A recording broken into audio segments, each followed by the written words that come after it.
Em alguns instantes, nós estaremos iniciando o nosso culto. Mas antes, eu gostaria de agradecer mais uma vez as pessoas que têm nos ajudado a preparar esse momento de culto. Vamos agradecer hoje a Bia, que tem feito um trabalho todo esse de edição. Esse trabalho está acompanhando cada uma das gravações. O Paulo, também o pessoal da música que esteve conosco hoje, o Eduardo, a Sumália, também o Murilo e a Lúcia. Muito obrigado porque vocês têm nos ajudado a proporcionar esse momento que nós vamos usufruir daqui a alguns instantes. Mas eu queria agradecer também as pessoas da nossa comunidade.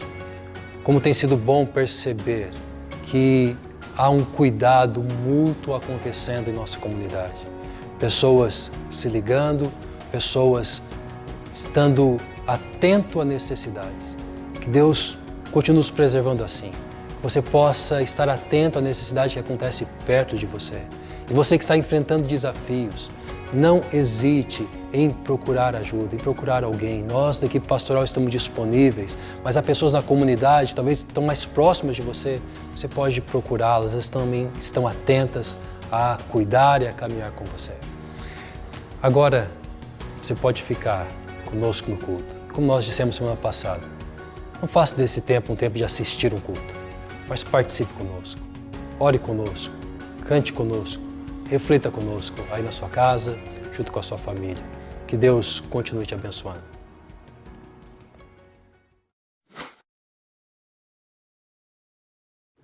Boa noite, que bom estarmos aqui mais uma vez conectados para juntos sermos confrontados e consolados pelo nosso Deus. Certa vez o profeta Naum, lá no seu capítulo 1, versículo 7, ele disse o seguinte: o Senhor é bom, um refúgio em tempos de angústia. Ele protege os que nele confiam. O Senhor é bom, um refúgio em tempos de angústia. Ele protege os que nele confiam. Como é renovador lembrar de que nós temos, em tempos difíceis como os que nós estamos vivendo, nós temos um Deus que é bom e que nele nós podemos encontrar refúgio. Que isso venha aquecer o seu coração nessa noite. Eu gostaria de orar com você. Pai, como é bom, Deus, elevarmos nossa mente ao Senhor, nos lembrar, Senhor, de que nós temos um Deus que é bom, e isso é uma coisa que nunca vai mudar, Deus, porque o Senhor é assim. O Senhor é bom, Deus. É imutável, Deus. Então nós podemos contar sempre com a sua bondade, nós podemos contar sempre com o seu cuidado, Deus. Em meio a tempos tão inconstantes que nós vivemos, Deus, como é bom nós podermos elevar nossos olhos para os céus e lembrar que o Senhor é sempre constante, lembrar que o Senhor é sempre bom, apesar de todas as coisas que acontecem aqui nessa terra, Senhor. Muito obrigado, Pai, porque além de o Senhor ser bom, o Senhor é um Deus que se importa com a gente. Nós podemos encontrar refúgio, nós podemos encontrar segurança no Senhor, nós podemos descansar em Ti, na certeza de que a nossa vida está sendo conduzida pelo Senhor. Meu Pai, que essa verdade, Deus, não venha chegar apenas na nossa mente, Deus, mas que todo o nosso ser venha se aquietar e venha encontrar descanso diante da Sua presença, Senhor. Faça isso com a gente essa noite. E, Pai, nós queremos Te louvar, nós queremos falar bem do Senhor, porque, de fato, o Senhor tem nos feito muito bem, Senhor. Seja louvado nessa noite, engrandecido pelo Seu amor, pela Sua bondade, pelo Seu cuidado. Em nome de Jesus. Amém. Vamos louvar ao Senhor e falar bem dEle, porque Ele tem sido bom com a gente, tem cuidado de nós, tem cuidado da nossa família neste tempo.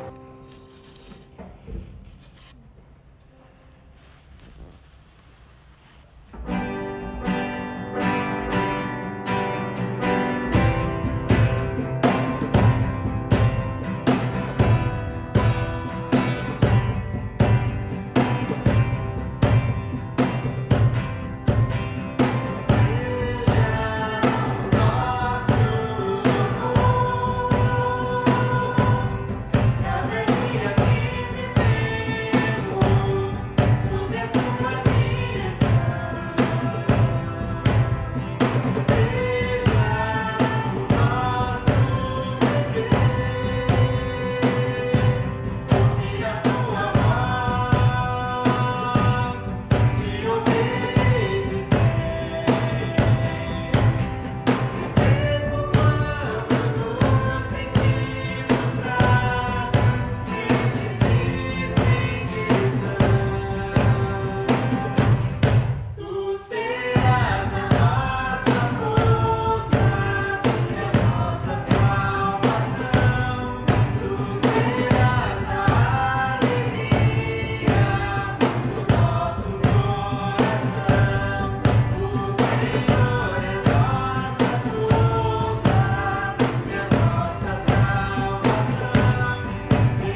Certa vez o apóstolo Paulo, em sua carta aos Romanos, lá no capítulo 8, ele disse que Deus age em todas as coisas para o bem daqueles que o amam, para aqueles que foram chamados segundo o seu propósito. Como é bom nos lembrar, ter a certeza de que, apesar de todas as coisas que acontecem, sejam elas boas ou ruins, sejam elas momentos de profunda tristeza ou de profunda calamidade que nós vivemos, que nós podemos ter a certeza de que Deus está fazendo tudo isso convergir para o nosso bem.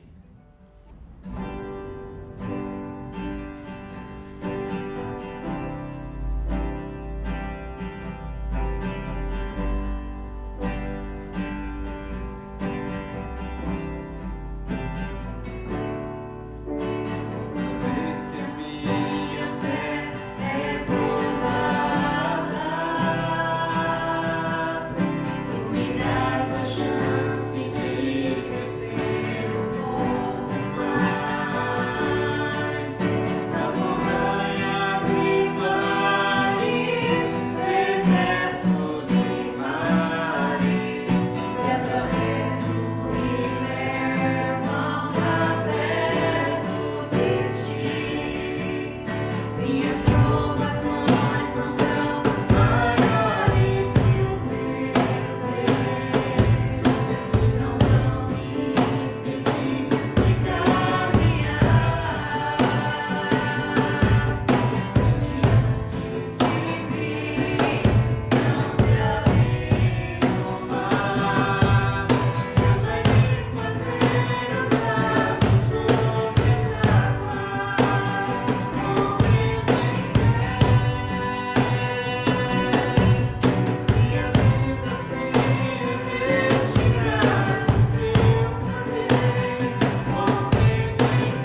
convidar você, pensando nessa canção, pensando no texto que nós lemos, há um tempo de intercessão. Nós vivemos em tempos difíceis, tempos que têm mexido com as nossas emoções, tempo que tem nos desafiado. Eu gostaria de convidar você a orar, pedir a Deus neste momento o consolo, pedir a Deus neste momento a segurança e a certeza de que Ele está conduzindo a nossa história. Ao mesmo tempo, orar por aqueles que estão sofrendo, por aqueles que estão hospitalizados. Quero orar por você. Aí na sua casa, dedique esse tempo à oração e a pensar um pouco nas pessoas e a interceder por elas. Pai, nós nos achegamos ao Senhor, plena certeza de que nós temos acesso a um Pai amoroso através do nosso Senhor Jesus Cristo, que escancarou as portas para nos achegarmos à Sua presença com fé, para elevarmos ao Senhor as nossas orações, para fazer ao Senhor nossas petições, Senhor. Plena certeza de que nós somos ouvidos pelo Senhor e que o Senhor inclina seus ouvidos para nos ouvir. Pai, neste momento nós queremos interceder, Deus, pela nossa igreja. Deus, tantos desafios que nós estamos enfrentando neste tempo, Deus, de não podermos nos encontrar, Senhor, de termos que tomar decisões que são difíceis, Deus. Pai, eu te peço que o Senhor nos oriente. O Senhor é o Senhor dessa igreja, o Senhor é o Senhor da igreja, Deus, e a igreja está nas suas mãos. Nós confiamos que o Senhor começou boa obra e será fiel para completá-la. Por isso que o Senhor nos torne sensíveis neste tempo à ação do Seu Espírito Santo, a fim de que nós sejamos direcionados pelo Senhor, a fim de que o Senhor nos dê sabedoria, Deus, para tomar as decisões neste tempo, Deus. Nós oramos para que o Senhor fortaleça a nossa fé neste tempo, para que o Senhor fortaleça a sua igreja, Senhor. De fato, a comunhão, Deus, da sua igreja, a comunhão dessa comunidade se fortaleça ainda mais com esse distanciamento. Senhor, nós oramos por aqueles também no nosso meio que estão sofrendo, Deus, que estão com medo. Pai, que o Teu Santo Espírito Consolador venha se fazer presente. O Senhor é um Deus que enviou para nós o Seu Espírito que habita em nós, e o Senhor chamou Ele de Consolador. Então que o Seu consolo se faça presente, Deus, neste tempo. O Senhor venha consolar o coração daqueles que estão aflitos, Senhor. Que eles possam encontrar segurança no Senhor neste tempo. Nessa verdade que nós lemos de que o Senhor, Deus, faz tudo convergir para o nosso bem. Cuida da gente, Senhor. Cuida das pessoas que estão passando por necessidade. Nós queremos orar como o Senhor nos ensinou a orar, que o pão nosso de cada dia, que o Senhor venha prover para nós. Que o Senhor, Deus, não venha deixar faltar nada, Deus, para as pessoas dessa comunidade. Que o Senhor venha assistir, Deus, também os necessitados que estão passando fome neste momento, Deus, que o Senhor venha levantar pessoas, que o Senhor venha provê-los como necessário. Pai, nós oramos pelo mundo, Senhor. Essa situação, Deus, que abalou, Deus, todo o nosso planeta. Pai, nós oramos para que o Senhor contenha o avanço do coronavírus, Senhor.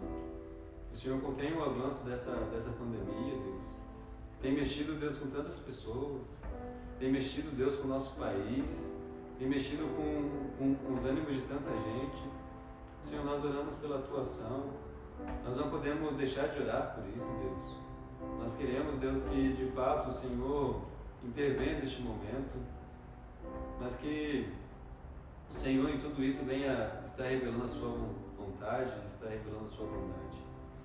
Nós oramos por aqueles que estão hospitalizados, Senhor. Deus, que o Senhor de fato venha se fazer presente, venha visitá-los.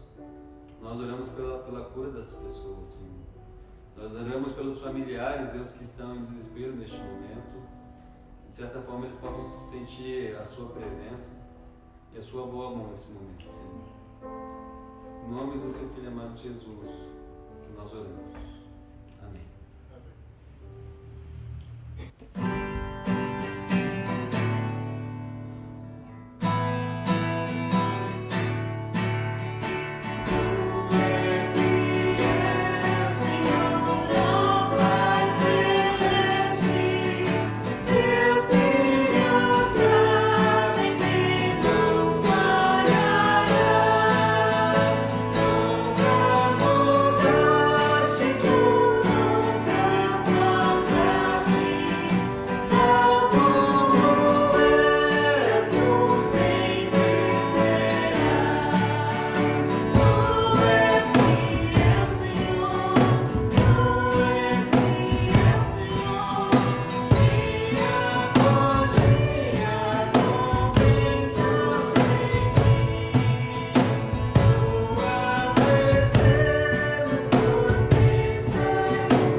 Hoje começaremos uma nova série, o lado bom do lado ruim.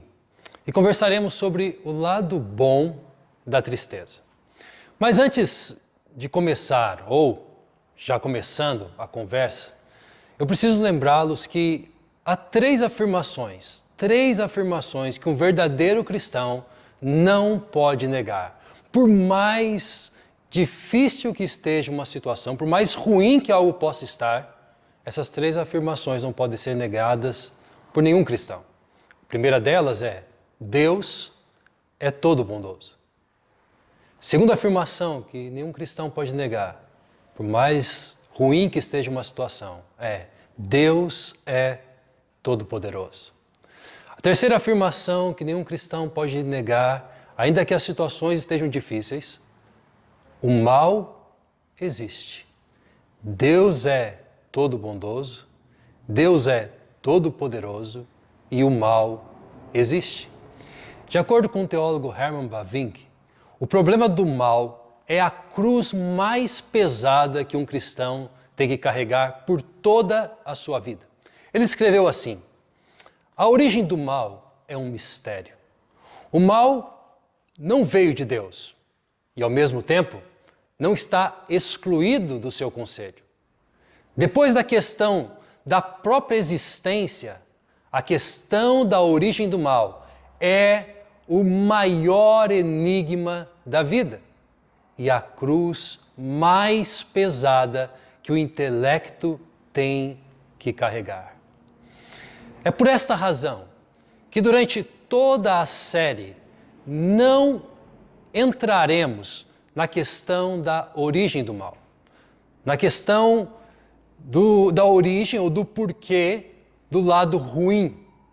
O que faremos será constatar o lado ruim e suportar a cruz de não termos resposta ou explicação completa para a origem do mal.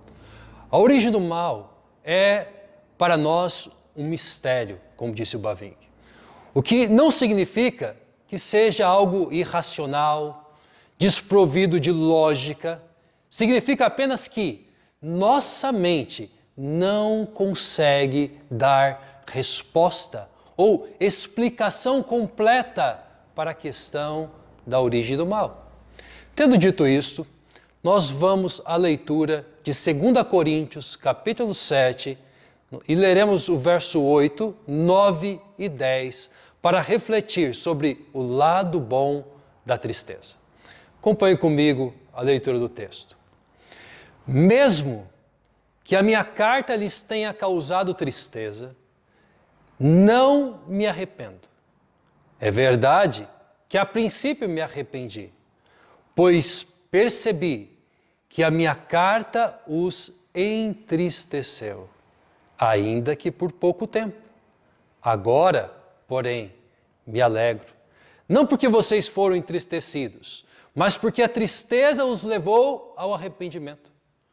Pois vocês se entristeceram como Deus desejava e, de forma alguma, foram prejudicados por nossa causa.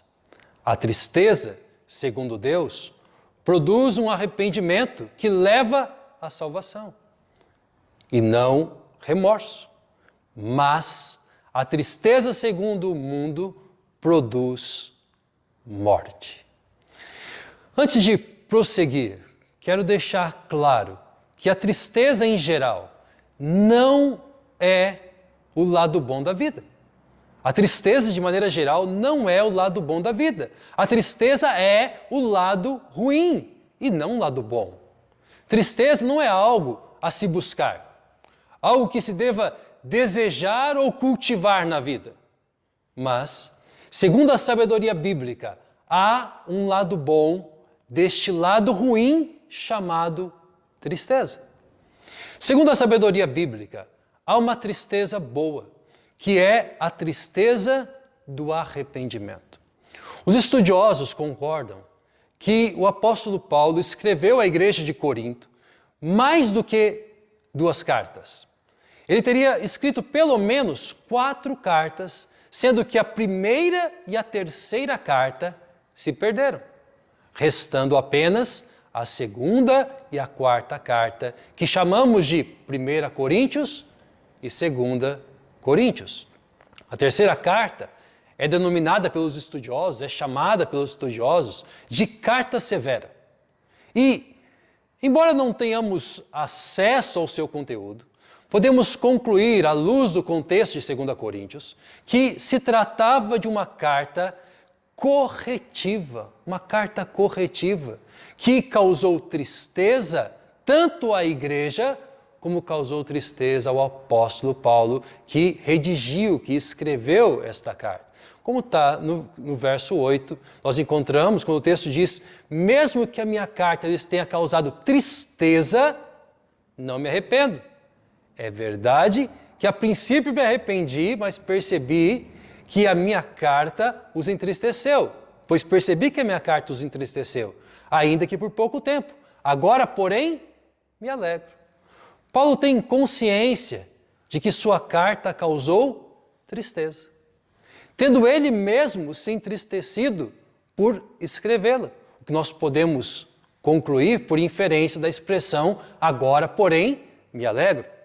Então, tanto a tristeza causada como a tristeza sentida foram, segundo o texto, breves, ainda que por pouco tempo, diz o texto. E posteriormente foram substituídas pela alegria, pois como o apóstolo Paulo escreveu no verso 9, agora porém me alegro, não porque vocês foram entristecidos, mas porque a tristeza os levou ao arrependimento. O lado bom da tristeza, ou a tristeza boa, é aquela que leva ao arrependimento. A palavra grega utilizada aqui e traduzida como arrependimento no verso 9 e no verso 10 é metanoia, que significa mudança, isto é, significa transformação, significa mudança da mente, isto é, a transformação intelectual, é o abandono dos conceitos e valores errados e a adoção de princípios e valores de Deus. Mas também significa a mudança das emoções, isto é, tristeza pelo erro, tristeza não apenas pelas consequências do erro, mas pelo erro em si. É sentir nojo, é sentir asco pelo pecado. Significa também, além da mudança de mente, a mudança das emoções, mudança da vontade. Isto é, dar meia volta e seguir um novo caminho. Isto é, voltar-se para Deus. É mudança de vontade que nos leva a nos voltar para Deus. A Bíblia nos oferece exemplos desse arrependimento, dessa metanoia, dessa transformação. E os exemplos poderiam ser o rei Davi. Poderíamos lembrar da parábola do filho pródigo e a ação, a atitude do filho pródigo. Poderíamos pensar também no próprio apóstolo Pedro. Em ambos, nos três, nós observamos o quê? Primeiramente, uma mudança mental, um reconhecimento do erro. Davi, quando confrontado pelo profeta Natã, percebe o tamanho do mal que ele causou. Quando o filho pródigo está ali desejando comer a comida dos porcos, ele percebe mentalmente, ele raciocina e percebe aonde os seus erros o levou. O apóstolo Pedro, após negar Jesus e o galo então cantar, ele também cai em si e percebe os seus próprios erros, sua própria atitude. Em seguida vem uma mudança emocional, uma tristeza pelo erro. O apóstolo Pedro chora pelo fato de ter negado Jesus. O filho pródigo percebe a sua tragédia e começa a pensar, e ele começa então a sentir quantas pessoas na casa do pai têm comida em abundância e ele ali sentindo fome. Davi sente a sua tragédia ao perceber a dureza com a qual ele diz que aquele que roubou uma ovelha deveria ser morto, e quando confrontado que ele é aquela pessoa, ele se entristece profundamente com aquela situação. Por fim, há uma mudança de vontade. Há um retorno para Deus. Pedro vai posteriormente se encontrar com o Cristo ressurreto. Vai conversar e Jesus ali vai restaurá-lo. Davi vai se voltar para Deus e ouvir da boca do profeta Natã: você não morrerá. E vai receber o perdão de Deus em sua vida. O filho pródigo, ao voltar, ao retornar para a sua casa, ele está retornando para a casa do seu pai, que ali naquela parábola representa o próprio Deus que acolhe os seus filhos, que acolhe o filho perdido em sua casa. Então, o apóstolo Paulo escreve à igreja de Corinto, dizendo para eles que dizendo no versículo 9, depois vocês se entristeceram como Deus desejava, e de forma alguma foram prejudicados por minha causa. O apóstolo Paulo conclui o verso 10, dizendo que há dois tipos de tristeza, sendo que uma, ele chama de a tristeza segundo Deus. E essa tristeza segundo Deus produz salvação, produz um arrependimento que leva à salvação, diz o texto. E a outra é segundo o mundo. Esta tristeza segundo o mundo produz morte. Enquanto produz vida, salvação, como foi no caso de Davi, como é no caso do filho perdido, do filho pródigo, como é no caso de Pedro, do apóstolo Pedro, ela, por outro lado, a tristeza segundo o mundo produz morte. Há exemplos bíblicos para isso? Sim, há exemplos bíblicos para isso.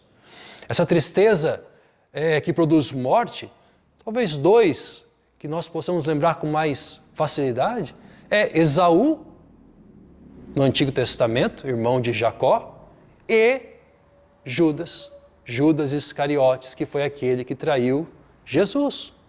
Os quais, se você observar as duas histórias, se você lembra das duas histórias, você vai perceber em ambos que ambos tiveram, por exemplo, uma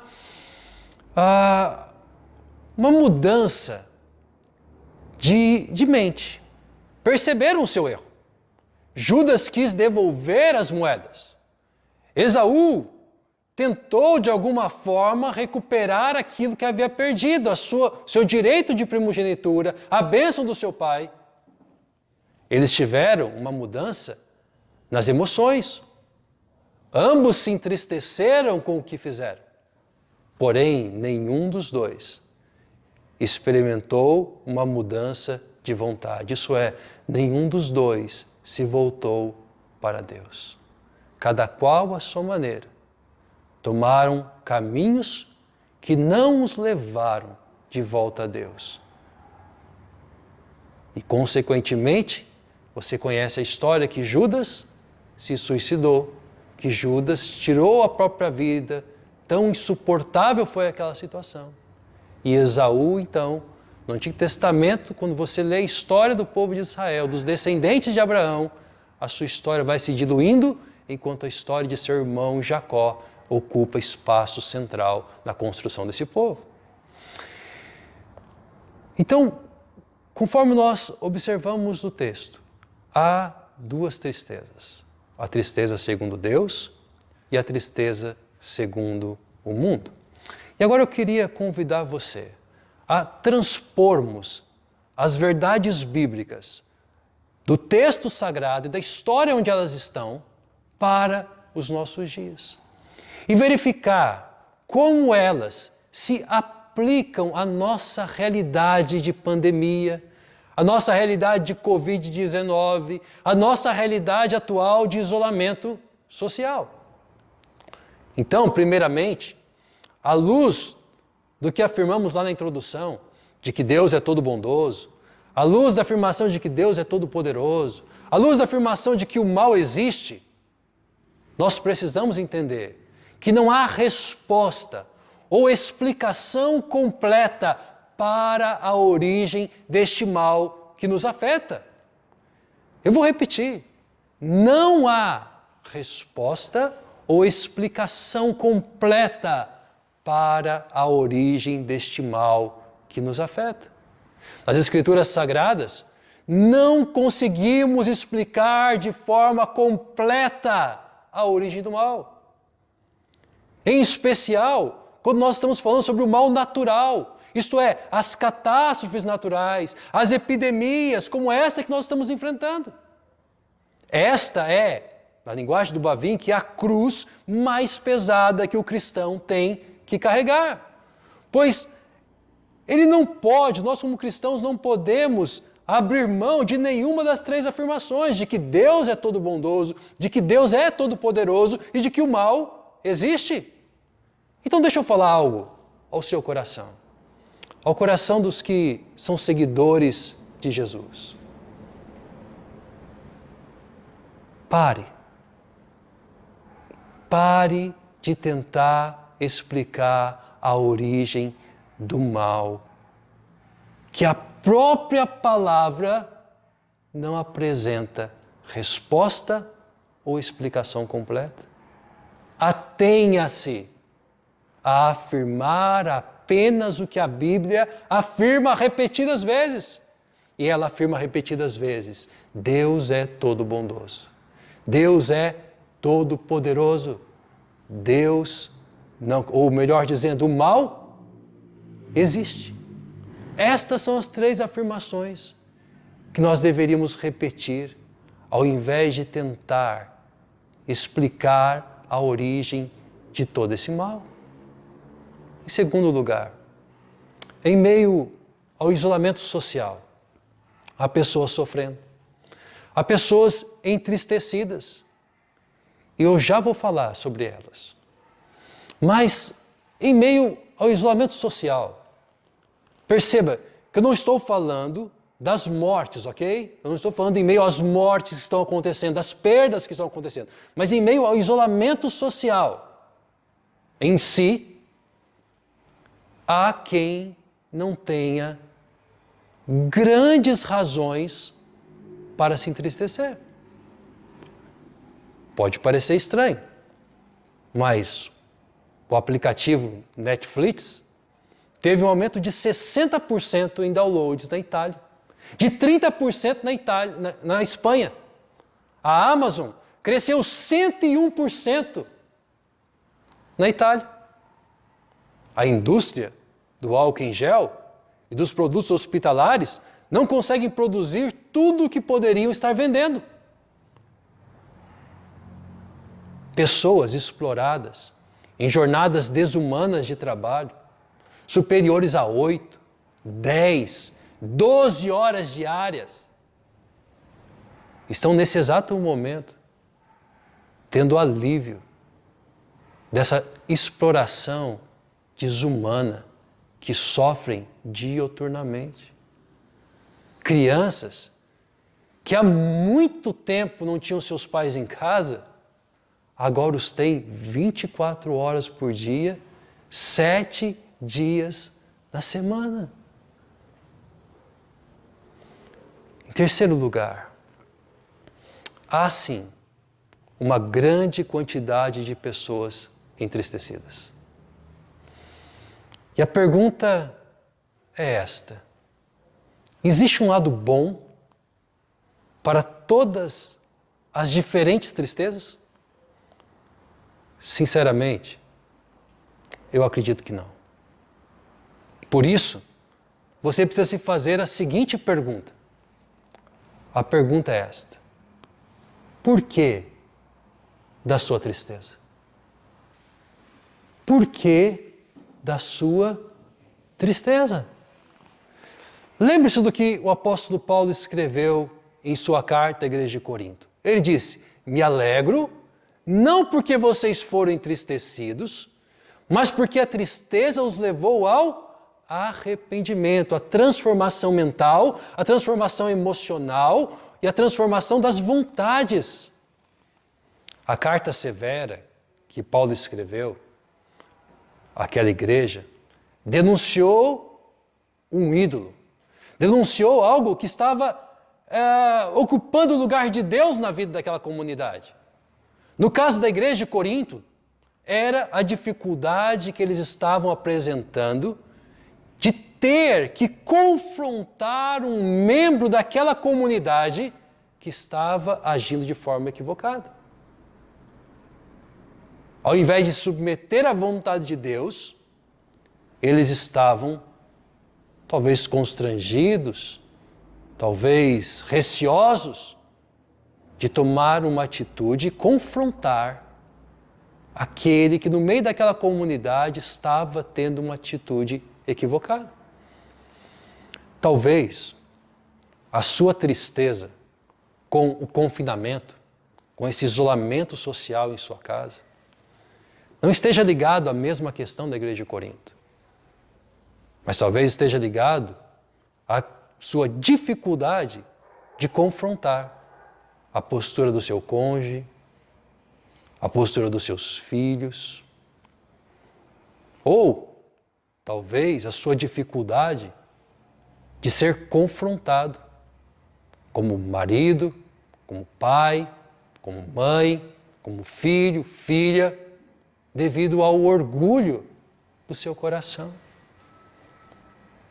Ou talvez sua tristeza tenha relação com seu apego ao dinheiro e a sensação de controle e de segurança que o mesmo oferece para todos nós.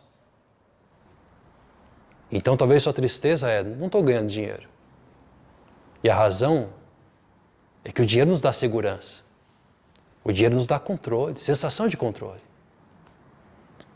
Talvez a sua tristeza seja porque você só come nesses dias. E a sua ansiedade que te faz comer já está aparecendo no espelho.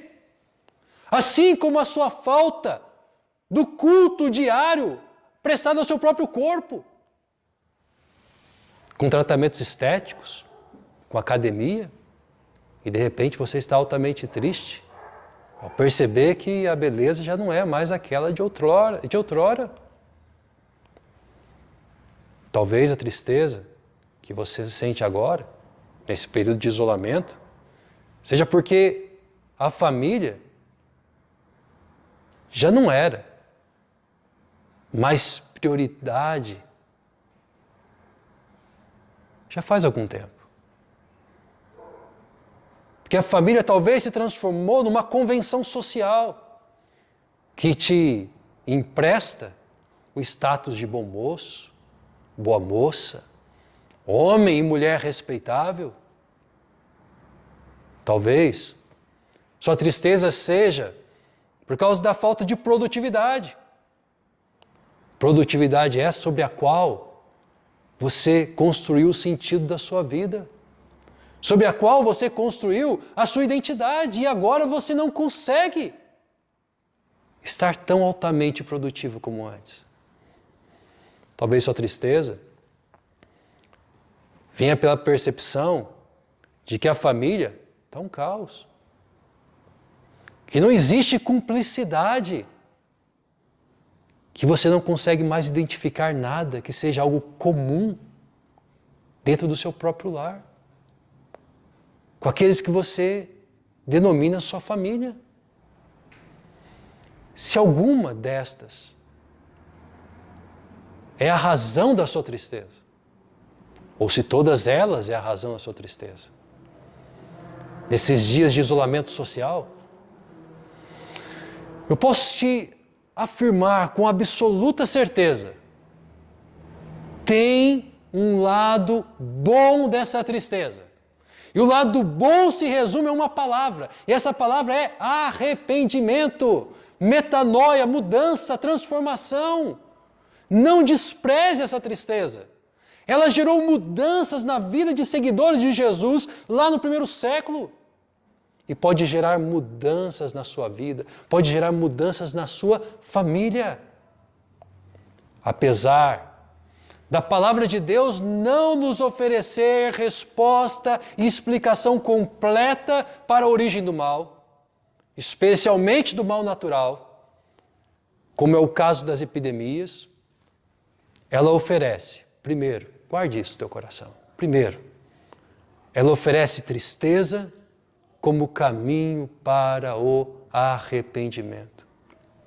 E arrependimento não é mudança mental, emocional e da vontade para então você começar a fazer as coisas diferentes. Para você lutar com as suas próprias forças e tentar resolver tudo na sua casa, na sua vida. Não! É mudança mental, emocional e de vontade. Para que eu e você possamos retornar a Deus. A fim de que, com Ele, por meio dEle e para Ele, trilhar o caminho da tristeza em direção à alegria que nos está proposta e separada em Cristo Jesus. Segundo, ela nos oferece, a palavra de Deus nos oferece a oração de lamento, como o caminho para lidar com o emocional. Leia na sua casa o Salmo 22 e o Salmo 88 para você entender do que nós estamos conversando. O Salmo 22, o salmista lamenta no seu primeiro verso dizendo: meu Deus, por que me abandonaste? No Salmo 88, o salmista acusa Deus de tê-lo abandonado. Ele diz: puseste-me na cova mais profunda. Puseste-me quem? Deus. O Senhor me colocou na cova mais profunda, na escuridão das profundezas. Mas perceba na sua leitura depois, que em ambos os salmos, Deus continua sendo Deus todo bondoso, Deus todo poderoso e o mal existe. Nenhuma das três afirmações são negadas em nenhum desses salmos. Mas ali o salmista fala da sua emoção. Você precisa saber que o problema do mal, isso é, da origem do mal, não se resolve, mas permanece um mistério. Algo a se investigar, sim, mas sabendo que não encontraremos uma explicação completa. Porém, a oração de lamento nos foi dada para que possamos lidar com o emocional. Pois o que mais nos incomoda não é não saber. O que mais nos incomoda são as feridas que a nossa tristeza denuncia.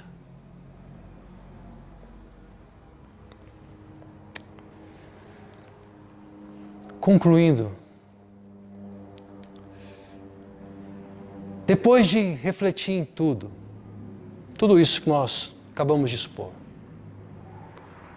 como cristãos nós precisamos nos fazer uma pergunta. E a pergunta é esta: tudo que a Bíblia tem a nos dizer neste texto que nós lemos diz respeito exclusivamente a nós e as nossas tristezas? No caso ali, a igreja de Corinto, ao apóstolo Paulo e a tristeza de ambos? É claro que não. Pois se fosse assim, se esse texto tivesse unicamente coisas a dizer a nós e a nossa tristeza, esse livro chamado Bíblia deveria estar entre os muitos livros de autoajuda. E não solitária, como o livro sagrado. Não solitária como a palavra de Deus. As palavras do lamento, registrado no Salmo 22, verso 1, meu Deus, por que me abandonaste? Foi o desabafo entristecido de Jesus, que pouco antes havia aberto o seu coração aos seus amigos mais chegados, dizendo a eles: a minha alma está profundamente triste, numa tristeza mortal. Isso está registrado tanto por Mateus como por Marcos. É claro que a tristeza de Jesus nada tinha a ver com arrependimento, pois ele nunca errou, seja em pensamento, seja em palavra, seja em ações. Mas a tristeza que Jesus experimenta é a tristeza do abandono. É a tristeza de perceber que Deus lhe havia virado as costas ao lançar sobre ele, sobre Jesus, toda a minha e sua culpa, toda a minha e sua tragédia, toda a minha e as suas malditas escolhas, equivocadas, erradas, que nada tem a ver com Deus, que não promovem em nada a vida. Jesus, o Deus Filho, suportou toda a tristeza para que houvesse um lado bom da tristeza, isto é, para que houvesse a tristeza que conduz ao arrependimento, a tristeza que conduz com o arrependimento à mudança, à transformação, através de um retorno a Deus. Por isso, retorne a Deus. Retorne a Deus. Ele virou as costas para Jesus na cruz e o fez entristecer-se. Embora ele não tivesse nada do que se arrepender, Deus fez isto para que ele nunca mais tivesse que virar as costas para os que arrependidos se voltam a ele em nome de seu Filho Jesus. E com Jesus, então, ao seu lado, tendo então você retornado a Deus com Jesus ao seu lado agora, uma boa obra será iniciada. E Ele prometeu que a completará em, com e através de você. E com o tempo, com o tempo você perceberá que Deus age em todas as coisas para o bem daqueles que o amam, para o seu bem, para o meu bem, para o bem daqueles que voltaram, em nome de Jesus, e receberam então o abraço do Pai, que nos acolhe, que recolhe nossas lágrimas, que ouve os nossos piores lamentos, porque embora as Escrituras Sagradas não nos forneçam explicações completas quanto à origem do mal, ela nos oferece o lamento como a forma de lidar com a nossa tristeza. Lance mão do lamento. Lance mão da oração. Lamente-se diante de Deus. Arrependa-se do que tem causado tristeza, ao perceber elementos na sua vida que trazem tristeza e a trazem porque está denunciando que algo está errado. Esse é o lado bom da tristeza. Essa tristeza que nos faz perceber os erros e que nos faz voltar a Deus. Que Deus abençoe a sua vida. Eu gostaria de orar com você. Queria convidar você a fechar teus olhos. Eu queria convidar você a colocar sua vida diante de Deus, a lamentar as suas tristezas, mas lamentá-la examinando a fonte destas tristezas. E então, quem sabe falar com Deus agora, não só sobre o sentimento da sua tristeza, mas sobre tudo aquilo que compõe essa tristeza, as razões dessa tristeza. Porque Ele é poderoso e quer transformar a minha e a sua vida. Ele está disponível porque Jesus suportou a tristeza para que um novo caminho nos fosse aberto até Deus, o Criador. Vamos falar com Ele. Bondoso Deus, sabemos, Senhor, que somos cheios, ó Deus, de incoerências. Sabemos que muitas das nossas tristezas, Senhor, vêm da percepção de que muitas coisas estão fora de ordem em nossa vida, Senhor. Muitas coisas estão desajustadas em nosso seio familiar, em nossas percepções de mundo, nas coisas que nos são de maior valor. Tem misericórdia de nós, Senhor. Ajuda-nos, Senhor. Ajuda-nos a trilhar pelo caminho do arrependimento. Que entristecidos, ó Deus, não sejamos como Esaú, como Judas, que experimentaram sim mudanças mentais e emocionais, mas não convergiram a vida na tua direção.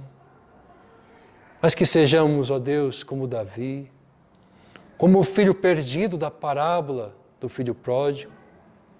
Que sejamos, ó Deus, como o apóstolo Pedro, que ao errar, ó Deus, que ao se entristecer pelo erro, se arrependeram.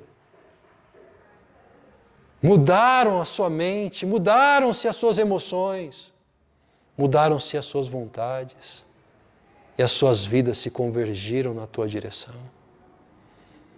Nós queremos, ó Deus, convergir nossa vida em tua direção. Nós queremos nos voltar ao Senhor, porque só o Senhor pode alguma coisa. E como sabemos que tu podes, ó Deus, age em nós, age em nosso lar, age, Senhor, em nossa história. Completa a boa obra que o Senhor começou. Inicia boas obras agora, Senhor, na vida de pessoas que estão nos ouvindo.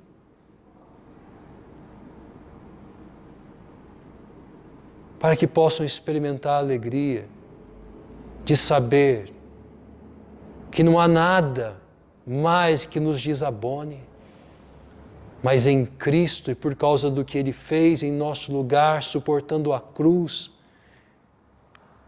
assumindo a nossa condenação, por causa do que Ele fez, arrependidos podemos nos voltar ao Senhor, na certeza que não há rejeição, mas há pleno perdão. Perdoa-nos, Senhor, e nos reconstrói, nos faz de novo, Senhor. Essa é a nossa oração, no nome de Teu Filho Jesus. Amém, Senhor.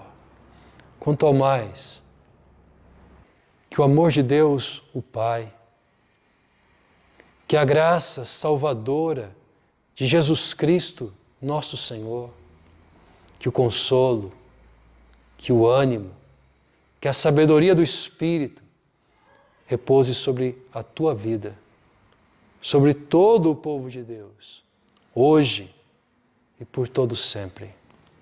Amém. Agora eu queria convidar você, quem sabe, continuar em oração, continuar refletindo sobre as suas tristezas, sobre as causas dela. Agora com o coração confortado, porque há um Deus que se importa. Enquanto você pensa, você continua orando, eu queria convidar você a estar conosco nessa última canção, orando-a, cantando-a junto conosco.